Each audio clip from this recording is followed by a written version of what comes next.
Түркистан облусунда байыркы ибадаткана табылды. Тарыхый эстеликтин курулушу күн архитектурасына мүнөздүү. Эски объект бир нече бөлмөдөн жана коридордон турат. Ошол мезгилдеги адамдар бул жерде курмандык чалышкан окшойт. Казуу иштеринин жүрүшүндө буга далил болгон буюмдар, керамикалык идиштер, тамеки мүчтөгү, дан таарындылары табылды. Окумуштуулардын айтымында өлкөдө мындай ибадаткананын аналогу жок. Уникалдуу объект байыркы Кангай мамлекетинин жашоочуларынын ишеним жана ырым-жырымдар сыяктуу руханий баалуулуктары жөнүндө түшүнүк берет. Бул жерден табылган калдыктар кескелдириктин, кочкор сыяктуу азиялык керегинин сүрөттөрүн табууга болот. Миңдеген карапас сыныктары жер бетине чыкты.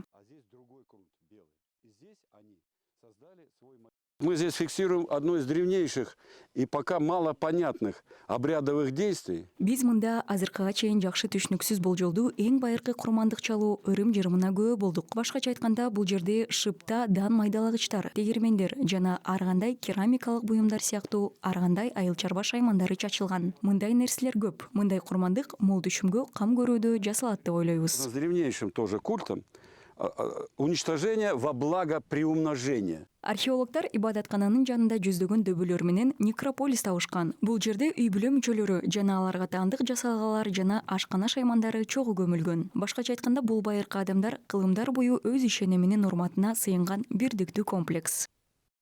Бизде кейбір буюмдар Бизде айрым буюмдар калды. Көрүнүп тургандай, бул алебастыр. Ошол мезгилдеги адамдар колдонгон заттарды о дүйнөгө барганда колдонушат деген ишеним болгон. заттарын о дүйнөгө барган кезде колданат деген сеним болгон.